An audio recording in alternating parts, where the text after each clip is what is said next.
The smart age to start an IRA. Hey everyone, Adam Bergman here, tax attorney and founder of IRA Financial. And on today's video, I'm going to teach you from a tax attorney what I would have taught myself if I was smart enough to listen to myself.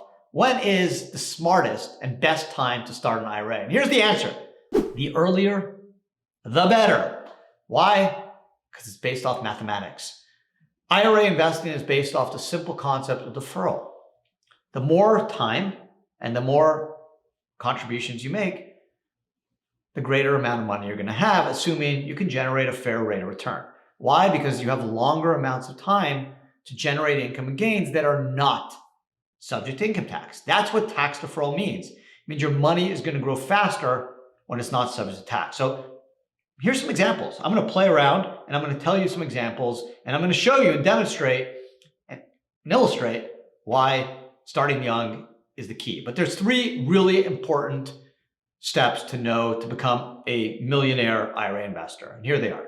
Start as early as you can. Be consistent. Make contributions every year, even if you can't max out. It's okay. And third, just be patient.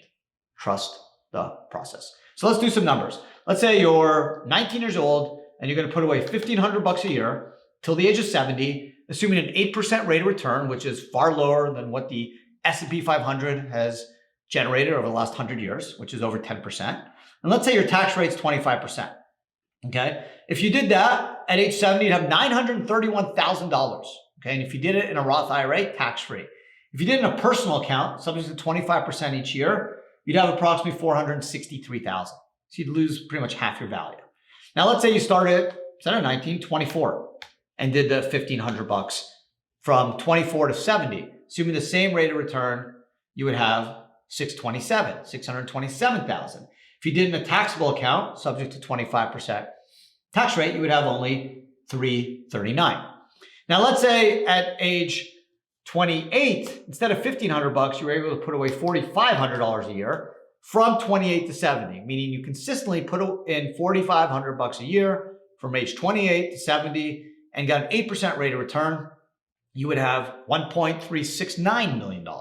If you did in a taxable account, you would have just $791,000, okay? But it's never too late to start. So let's say you're 32, okay? And you want to put in $5,000 a year from age 32 to 70 and an 8% rate of return, you would have $1.1 million, okay? So it's never too late. And this could be tax-free money.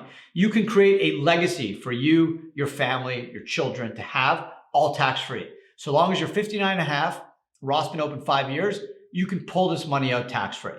So what's the answer? What is the best time or year to set up an IRA or Roth IRA? And there's no specific answer. The answer is this: the earlier, the better. And that's why I'm sitting here doing these videos. You know, I'm a tax lawyer. I know this stuff, right? I've been saving through an IRA or 401k my whole life. I've written 8 books on this stuff. I'm not here for me. I'm here to teach myself. I wish I was able to watch these videos when I was in my teens, because all the summer jobs I did, all the part-time work I did in college, I should have saved that into a retirement account instead of spent it on all kinds of nonsense. If I did, imagine I would have had. So here's one more example. Let's say you're 17 years old, okay, and you put away just $1,200 a year. And let's say you keep going, 17 to 70, you never put above $1,200. Even if you become a very successful doctor, lawyer, you just stay at $1,200. If you did that, assuming an 8% rate of return, okay, you would have $871,000. That's tax deferral. Now, instead of 17, if you started at 27, you would only have $395. Okay, that's why my 3 keys are this: start as early as you can, be consistent, trust the process, be patient, and you will be a tax-free millionaire at retirement.